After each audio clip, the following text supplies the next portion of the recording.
On now. Welcome everyone to Success with Dynamic Duo. We're really excited today because we got a really amazing guest speaker today.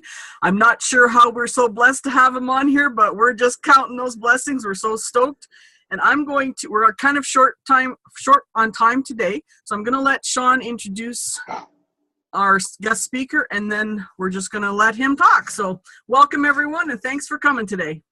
Thanks, guys. Sean Harvey here, Edmonton, Alberta.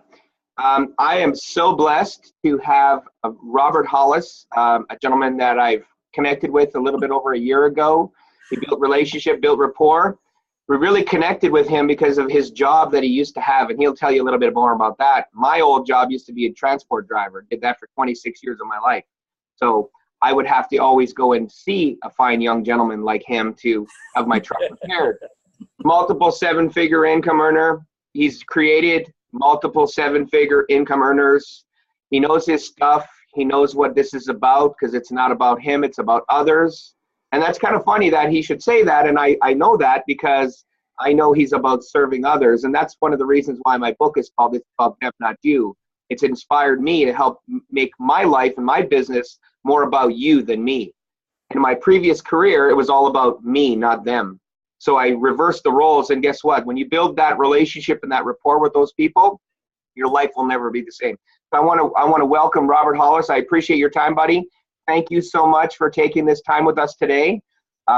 If you can jump right into your stuff, and we can, I'm just going to sit back, relax, and zip my mouth. I know it's going to be hard, but. Well, Sean and Julia, thank you so much. I'm extremely honored to be on this video with you and the show with you. I really appreciate you doing that. And, I like Sean and Julia, I think we all come from a place. I was doing a Facebook Live this morning, and I said, listen, a lot of people might not believe this, but, there were years in my life where I didn't make any money. And it's like, but isn't it true that everyone's got to start there? So I can remember the very first time that I honestly made 4 figures a year, a whopping $8,200, so here I am, an auto mechanic in North Dakota. All my family and friends, were blue collar workers, plumbers, electricians, carpenters. And, I just said, well, I guess I'll just be a mechanic then, you know what I mean? And it's like when you're around a group of people that are all doing the same thing, then you do the same thing. It's like, I bowled on Friday night, you know what I mean? And played darts, played pool, wasn't a lot of things to do, and you go out, of course, it's time to get married and have kids, and hey, there you are. And so one of the things is just my life started to not be fulfilling. I don't know if some of you can feel the same here, but I just got to the point in life where, I just wasn't excited about anything. I wasn't looking forward to anything. And so when all of a sudden you sit there and you go, well, I'm not taking any time off because, I can't go anywhere anyway. And, and I don't have enough money to do anything. So it's like all of a sudden you're in this mentality where you're just like, hey, robot, same stuff, different day. You know what I mean? And that's where you are. And all of a sudden what happened is, I still look back and I believe in a higher power. I believe that I was asking myself, there's got to be more than this. I'm sure I was asking myself that, but really didn't spend any time focused on it. And all of a sudden I got hurt and put on workman's comp. And as soon as I got hurt, show you how smart I am, a van started to tip off a hoist and I tried to stop it. So that's how smart I am. So when the van, pinned me against my toolbox and hyperextended my knee, tore everything out of my knee. The next thing I knew, I had a doctor, looking at my knee, and he says, well, yeah, I guess you're never going to be a mechanic again. And it's amazing to me that, at that time, and I love saying this joke because I don't know if you guys know the difference between a doctor and God. And the difference is God doesn't think he's a doctor. So when he said that you're never going to be a mechanic, my identity was, that's who I am. That's all I know how to do. I'm a father. I taking care of my family the best I can. My wife and I made a decision early in life that she'd be a stay-at-home mom. And now we don't have any income. We don't have any way to earn income. I don't know how to provide for my family. So it was not only that I was on workman's comp, but now I believe this doctor, and I really truly went, what am I going to do? And I just ask each and every one of you that watch this video, if you thought for a millisecond, just a millisecond, that you no longer tomorrow could do the same thing that you've done the rest of your life, that you had to start over. And so I didn't feel worthy as a man. I wasn't bringing in the bacon, like they say. My whole life started falling apart. I didn't feel good as a father, a man, a husband, nothing. Everything was going downhill. And it was going downhill to so bad that I virtually lost everything that I had. I had a used car that I got a pawn loan on. And now I got the repo man following me around trying to get my car.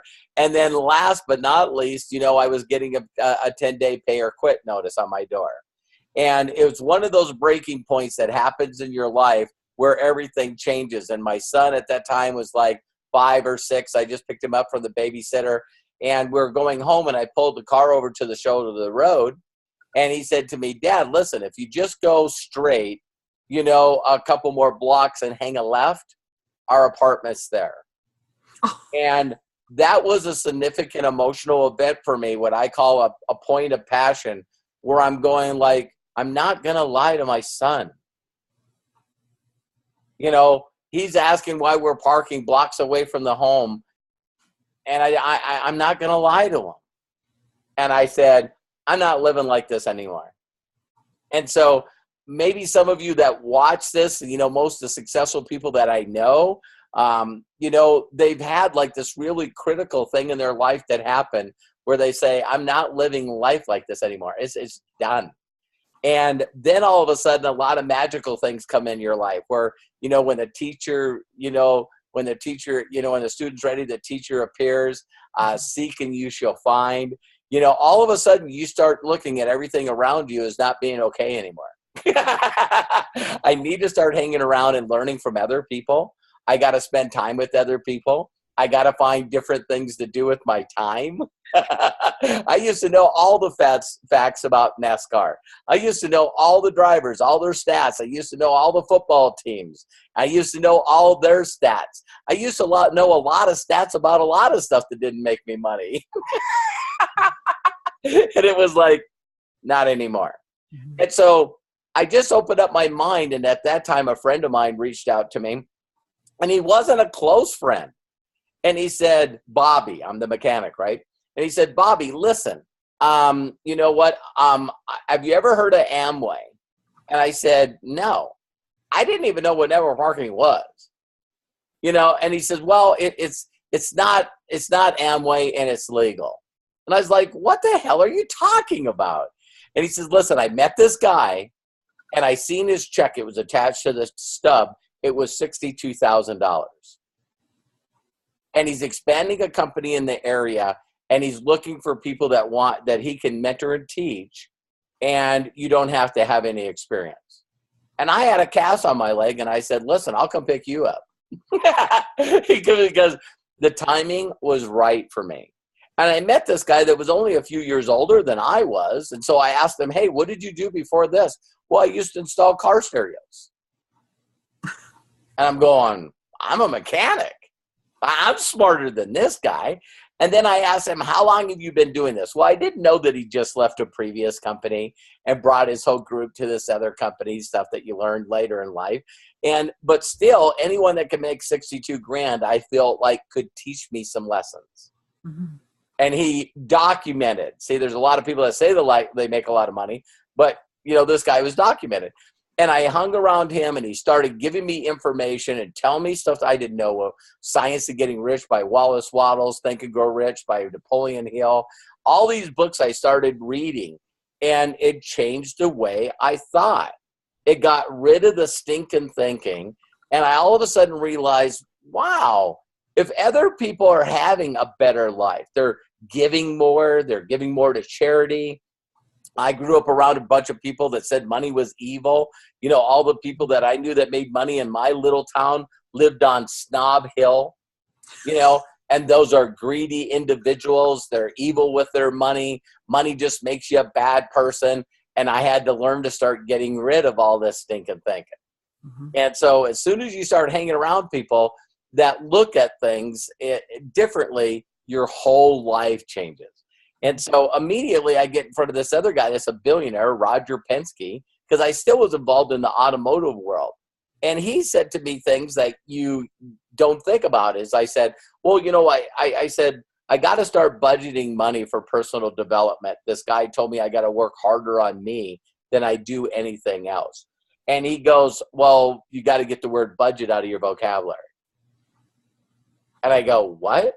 And he says, you should always be focused on giving value to other people.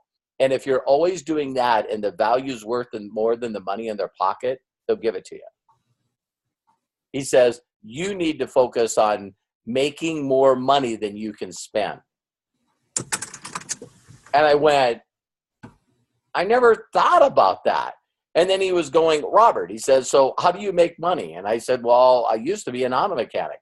And he says, you got the wrong mentors, the wrong coaches.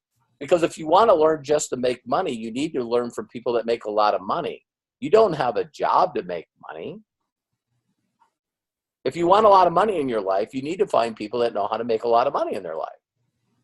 If you want to learn how to swap your time and have a job and have someone pay you wholesale for your retail effort, then get a job. And I'm like, no one's ever told me, hey, you want to make money? Who doesn't? Well, then learn from people that know how to make money because they don't have jobs. What you make is a income.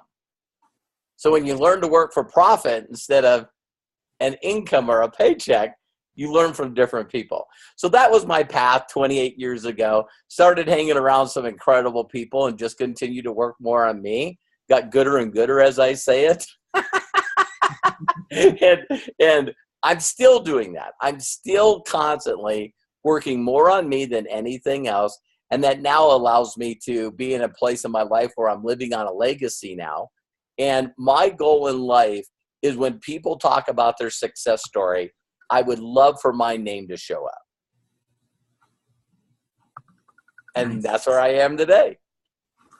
That's awesome. That's a great story, Robert. Wow. I didn't realize that was your path. That's got to give people something to think about for sure. Yeah, I'm just an average guy that hung around some above average people that started changing the way I thought. And, you know, when they say, hey, listen, you know, for those of you, there's nothing attached to this page whatsoever. If you go to lifemechanic.com/gift, GIFT. It's because Science of Getting Rich by Wallace Wattles was written, I believe, in 1910. Mm-hmm. It's gone past the 100-year mark. And so the book is there for free. The audios are there for free. If you know the background, I got a short video there where I share the background with you. If you get the right thinking in your mind, everything changes. Absolutely. I used to say to myself, I'm never getting married. That was a thought. I'm never going to have children. That was a thought. I'll never leave Williston, North Dakota. That was a thought. Have you that are watching this video said stuff that you said you'd never do, fill in the blank? And now I am married. Now I have grandkids. I don't live in Williston. Yeah, it's amazing how we grow up in life and we go, you know what, when I get older, I'm never going to eat vegetables. pretty silly. I can remember saying I'd never eat sushi. I'd never leave the United States. I've been in like 30 countries. You know what I mean? It's crazy how we constantly mentally have the thoughts that we have at that time in our life because we don't know better. Right. But we can always change our thoughts, right? That's the whole key, is that's what we're talking about basically, is we can make those choices to have different thoughts. Well, not only that, but there's a doctor out there, and his name is actually his name is Dr. Amen, but it's spelled Amen. And if you look this gentleman up, he's the guy that did all the brain scans on all the NFL players that have been hurt. And now they know 1,000% scientifically proven that you can rewire your brain. It's like people say, well, you know, I'm an introvert. I'm an extrovert. You know what I mean? I'm a sequential concrete thinker. Well, I'm a Pisces. You know what I mean? And it's like people put themselves in a box, and then they put themselves in little boxes of the boxes. So they say, like, I'm not a people person. I'm not good with technology. It's like, well, listen, what are you good at? Can you give me one thing that you're good at? You know what I mean? Because you're really good at telling me all the stuff that you're not good at. I'm not a salesperson. I'm not a salesperson. Oh, really? Who pays you? Well, my job pays me. You're a good salesperson. You sold yourself. Yeah, because if based on what I'm hearing from you right now, I wouldn't have hired you. You know, it's funny that you say that, Robert. The best part of that is like, oh, you're married, right? Yeah. You sold yourself to your wife and she bought. So you've been married for 25 years, 50 years. Yeah. Then stop telling her, you're a really good salesman if she stays. Exactly. I'll have to tell my husband that. Yeah. Remember those promises before we got married? Yeah. Hey, I'm still a good salesman. Honey, they're still coming. Hang on. You know, it's like, all right. Yeah, we'll go on that vacation one point in time in our lives, and it's already been like 20 years. Yeah. Yeah. Mindset is everything, man. There, like you said, no room for stinking thinking. You got to change the inner roots to change the outer fruits. And I tell people that every single day. Great statement. Your mindset is so positive. And here's another one. There's no room for rent in a positive mind. They're like, huh? You've allowed one thought that was negative, but the rest of your world, I said, you have to start having an attitude of gratitude. Be thankful for what you do have versus what you don't have. You have friends, you have kids, you have your health, you have a car to drive, you have food in your stomach, you have clothes on your back, you have a warm bed to sleep in. Don't give me this crap that you don't have anything good and going on in your life. Right. And once they start doing that, they're like, oh, and by the way, you got a job that pays you every 2 weeks. So don't tell me that you don't have anything good in your life. You woke up this morning and you woke up, exactly. There's many people that did not wake up from the sleep last night. Yeah, for a fact. So what kind of questions do you guys have for me? It's like, me plugging all this stuff into my mind for 28 years. And, I just went over, I think this year we'll finish our accounting and stuff. And, another 7-figure year. So I think 53.3 million I've made in my career earnings now. Woo! And yeah, so adopt me, Robert. Yeah, I have a lot of people that I've adopted. and again, I don't say that to brag in any way, shape, or form. I've helped 48 people now make over 7 figures a year, and 8 of them now own their own company. One company that does over 800 million a year. And nice. So, if I, an auto mechanic from North Dakota, can hang around and learn from information in this day and age, everybody talks about how bad the world is. I feel we're living in the best times ever.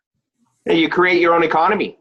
Yeah, you totally do. So, where else would I get the chance to meet Sean over the years and get to know him and build this rapport, and now get to meet Julia?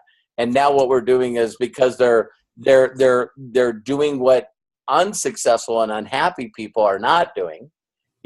Sean and Julia put themselves out there. And why do they have me on here? I'm not getting paid, because we want to give. We do understand the principle that the more we give, the more we get. And so if you're constantly putting value out there and you're constantly putting content out there, and you stop thinking about you and how you can help other people, bingo. And, it's a principle and thinking, science of getting rich, that talks about slipping from the mentality of competitive to creative. Mm-hmm. You'll find people that are the most successful people in the world are not worried about people taking stuff away from them. I was sharing with a guy just the other day is, Bill Gates. Bill Gates and Steve Jobs, which is no longer with us, at one time were looked at as the two most ruthless people on the planet. Mm-hmm. They not only would find out about great ideas, but they would buy those ideas and put them on the shelf to destroy the idea. Or in the case with Bill Gates, when he found out about Netscape Navigator, which, for those of you that don't know much about computers, you used to get a rubber band around, 4 or 5 floppy disks that, 3.5-inch floppy disks that you put in one after another to get Netscape Navigator to have your browser. You know what I mean?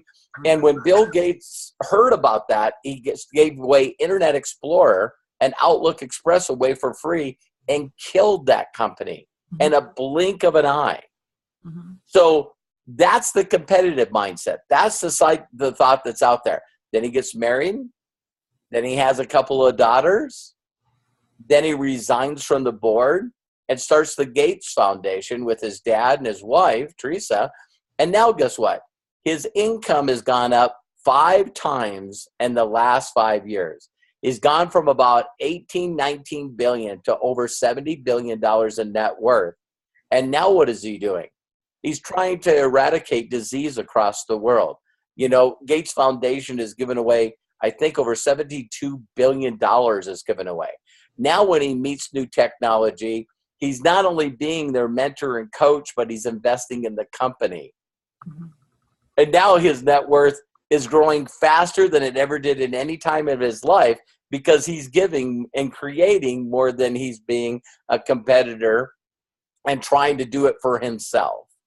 He's providing value is basically what he's doing, right? Yeah, now you got 125 billionaires, including Warren Buffett, that goes, wow, I've always wanted to do what you're doing, but you did it and I didn't. So here's $38 billion. I'll just write you a check.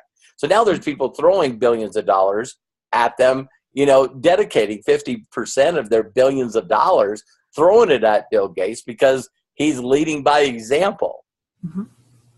So that's better than compound interest in the bank. Just maybe a little. Yeah. People are working to build a group to get residual income instead of figuring out how to give so someone throws $38 billion at you. Yeah, that's a good problem to have. That's why I want to be an unreasonably prosperous billionaire. That's my billionaire. We talk about it all the time. Billionaire brother and billionaire sister. That's what people exactly. All the time. I'm working on my 3rd comma as well. Yeah, nice. That's awesome, man. I got my 2nd comma. Now I got to work on my 3rd comma. So Robert, let me ask you something. Please. When you were in transition, when you got started 28 years ago, what was your defining moment of getting that helping other kind of scenario? Because I know in the beginning, you got to pay the bills. Let's be real. You got to pay the bills. Most people are really selfish, and that's where they don't take their lives to that next level. Is they're me. Versus, hey, if I provide these people value, and they like, know, and trust me, they're going to automatically buy anyways. But because of the negative programming of the lack of cash flow in most people's lives, how do you get around that? Well, I remember the book that it was and the pop that I had, and I'll give you a couple examples.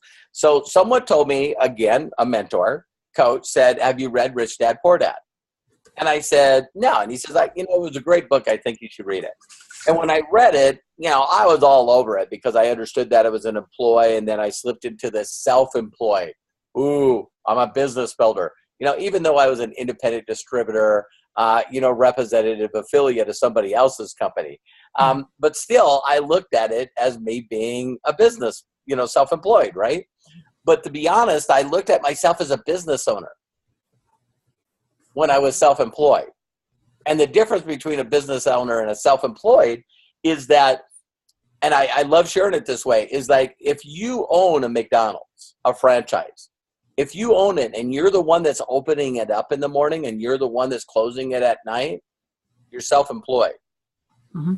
A business owner is someone that owns 10 McDonald's, like Magic Johnson, and you got a management company that hires the managers to open them up in the morning and close them at night. Mm-hmm. So a business owner has not only cash flow, but they have businesses, but they have the time to go out and do great things with that money, Mm-hmm. right? And so I was treating my home-based business like a self-employed person. I was doing it all. If you pointed at me, Sean and Julia, and said, name somebody in your group that makes more than you. What are you talking about? Yeah, that's where most people are at, for sure. Yeah. And I go, okay, nobody. All right, well, name somebody in your group and organization that you've mentored and coached that no longer, that you've showed them how to replace their full-time income. They no longer have a job. Mm-hmm. Nobody. Yeah. And see, it took someone for me to look at me and go, well, Robert, you might know some stuff because you're making a full-time income, but you're sure not a coach and a teacher, and you should stop pretending you are. Oh, wow. That's a slap in the face. Because you're not a business owner. So how you take your business, your self-employed home-based business, is spending more time focused on helping other people get to a full-time income. And when you put that kind of dedication and time into really locking horns with somebody and teaching them how to get out of their job, to show you the example of years of learning this, is not only have I helped all these people make over $1 million a year, but my last company, when I was involved in network marketing, I had 9 people in my group that made over $1 million a year. So duplication is important, right? Yeah. And it's not, Sean, it's not just telling them to keep plugging into the same system that everybody else is doing. You got to take the time to work on you and learn leadership skills. Yeah. And people go, well, I'm a leader. Really? How many people you got following you? Yeah. Good point. Yeah. And so then all of a sudden, I really started putting dedicated time. And I learned this thing called the 20/80 rule, which I've never heard before. That was the other book that nailed it for me. And it went, 20% of the people make 80% of your money. Mm-hmm. Why are you spending 80% of your time on that 20%? See, because what I did, Sean and Julia, is if you got involved in my company, I was done. Hey, I got a person in, you know what I mean? He got to start just like I did, you know what I mean? And me mentoring and coaching you and teaching you is like, hey, listen, I don't know enough to do that. And then when I tried to help them, I was doing stuff that I was doing wrong. Now all of a sudden it's like, well, listen, Julia, it's obvious she knows what she's doing. So I need to focus on somebody else. No, if Julia knows what she's doing, I got to get Julia to my income. So now I got 8 people, 3 of them, 8 people that own their own company, 3 of them that make more than I do a year. They give me credit for coaching and training them. So now if you go to Phil Jackson, for instance, a basketball coach, right? And so not only coach Michael Jordan, but also Kobe Bryant, Shaquille O'Neal. Phil Jackson coached people that did better in basketball than him. So it was this other level that I stepped up that I went, wow, I got to stop being self-employed, trying to do it all myself. And I really got to take the time to really learn the skills to teach other people how to never, ever be employed again. Mm-hmm. Now, once you do that for someone, no matter what you're doing, they have a tendency of following you. Mm-hmm. It doesn't make a difference what company you're going to. It doesn't make a difference if you're changing total industries. It doesn't make a difference what you're doing. Those individuals are going, well, why are you doing something different?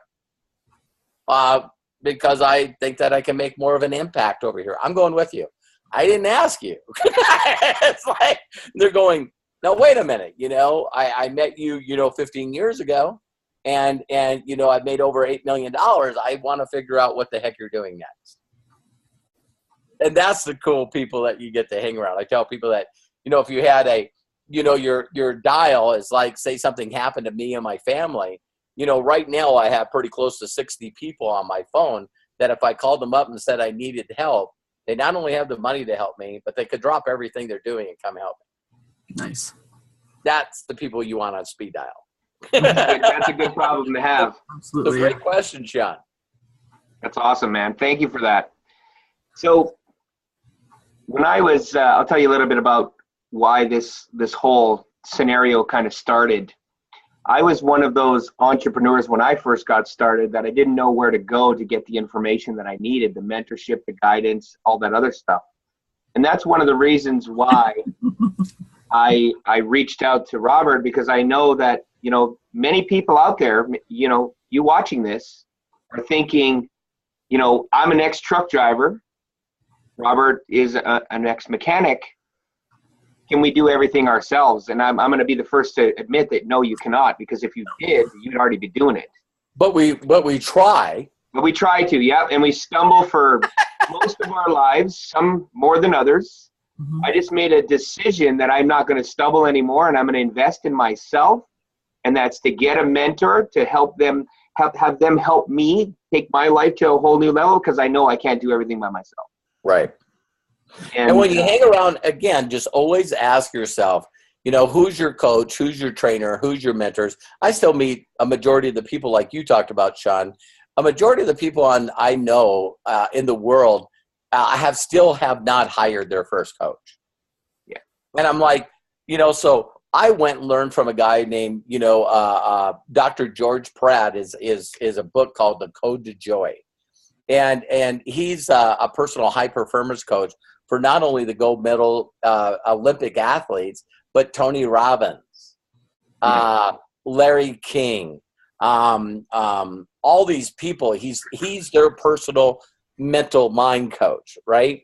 And he's the one that gets them going. And when I went to him, I was trying to figure out, how am I going to go from 6 figures to 7 figures? And one of the things that he said to me very simply is he says, well, name someone that that's making a consistent 7 figures. And at that time I said Brenda Burchard. And he goes, okay. He says, well, how many employees do you think Brenda Burchard has? And I said, I don't know. And he went over and opened up a filing cabinet, pulled out a picture of him and Brenda Burchard, because he coached Brenda Burchard too. And he says, I'll tell you, he's got 21 employees. How many do you have? 1. You got to make enough money to hire more people. Mm-hmm. And I went, I was like, the light bulb. wait a minute. I need to make money and I got to do all these things before I hire people. Wait a minute. That's not the way it goes. Mm-hmm. And so that was one of those paradigm shifts, just like advertising. The paradigm in advertising is simply this. I need to figure out how to spend more money this week than last week in advertising. Mm-hmm. That's not the way people think. No. So if you find a way to do 2-to-1, 3-to-1 on Facebook advertising and any other kind of advertising, and you're spending $1 million and making 3, why wouldn't you do it? No, people think the other way around. I need to make more money so I can do advertising. And when I do advertising, I don't want to throw the money away. Well, you wouldn't throw it away if you learned how to do it effectively. Yeah. Well, I don't know how. You should be hiring somebody. See, that goes back to that, why do you want to learn stuff that's not you? I don't want to be a Facebook advertiser. I want to hire people that do Facebook advertising. Yeah. Hire people that are better at doing things than you are. And they appreciate it. They love it. You're as one of my mentors said, you're feeding skinny kids. Yeah. So buying a Rolls Royce, you want to buy a Rolls Royce because people make Rolls Royces and they have skinny kids. Yeah. Yeah. You don't want those people being laid off. No, that's right. And you know what? Julie and I talked about this a while back. My ultimate goal, and I know this is big, hairy, audacious goal for the average person, but guess what? I'm like you, Robert. I don't care. I care that much that I need to make it happen. Yeah, shoot for the moon. Shoot for the moon and land on the skyscraper. Exactly. So I want to shoot for 1,000 employees in North America, and then 10,000 employees from abroad. So 9,000 abroad and 1,000 here. And eventually that may change on the perspective, but the goal is we're going to employ with what we're doing at least 10,000 people and take 10,000 people out of the unemployment line. Very cool. Yeah. So yeah, your goal's got to be big. Your goal's got to be big. And you know what? I got any quick last questions? Because I'm rolling up. I apologize. I have to leave. No worries. No worries. You wanna ask one, Julia? I was just going to say that, it's one thing to support those out there by making money. We can support those that are needy, but giving them jobs, feeding them or teaching them to fish rather than giving them a fish is way more important. So, yeah, there's some people that I know that they just, God love them. I maybe you guys, this is a good story to close out with. But the story really quickly is about this guy that grew up, and his father was a pastor. You know what I mean? Like a Joel Osteen, right? Okay. And so, his whole entire life, he's been around this lifestyle. And then his father passes and he takes over and goes and does what he does. And then when he passes, he shows up at the pearly gates and, Jesus meets him, if you believe in that, and it takes him to where he's going to live, right? And so there's the castle on the hill, and then, he shows him his home, and he's going like, wait a minute, there's a lot of suburbs between, here and the castle. I've dedicated my entire life to winning souls for you. And he goes, who lives in those houses? And he goes, oh, one of them. And he walks up and knocks on the door, and the lady answers. And it's this lady that used to clean the church for his father. And he's like, Mrs. Martinez, what are you doing here? And she goes, oh, I knew that you would be here. I prayed for you every day. And all of a sudden, they turned around and walked off. And he's going, I don't get it. And she said, well, before the church was founded, she prayed for a pastor to come here and come to your place. And that's how, your father came. Wow. And she cleaned the church voluntarily. And before you were born, she prayed for you. And once she left, she continued. So you're responsible for helping a lot of people. But this lady's been praying for you and your father and people that are now running the church now that you're here. She did more than you.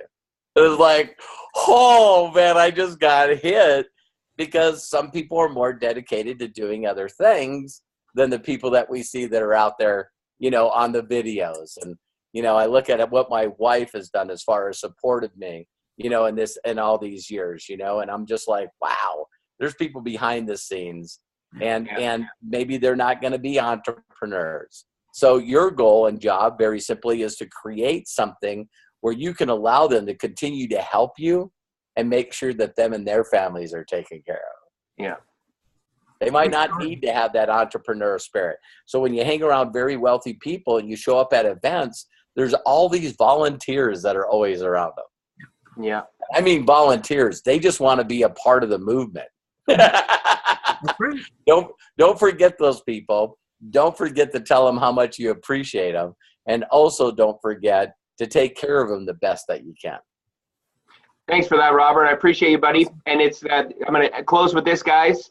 When you give, you will get. The law of reciprocity programs your mind that it is okay to give more than you receive, because when you do that, your life will never be the same. Thank you, guys. Have a great day. Thank you, John. Thank you, Julia. What an honor and pleasure. And for all those that watch this, never ever forget, if someone's never giving you permission to be happy, fulfilled, and successful, I want to be that person. I want to be the person that tells you that I give you permission. You can do it. I did it. These people did it. You can do it. Thanks, Robert. Take care, guys. See you on the next one. God bless. See you guys later. Bye-bye. God bless you. Bye-bye.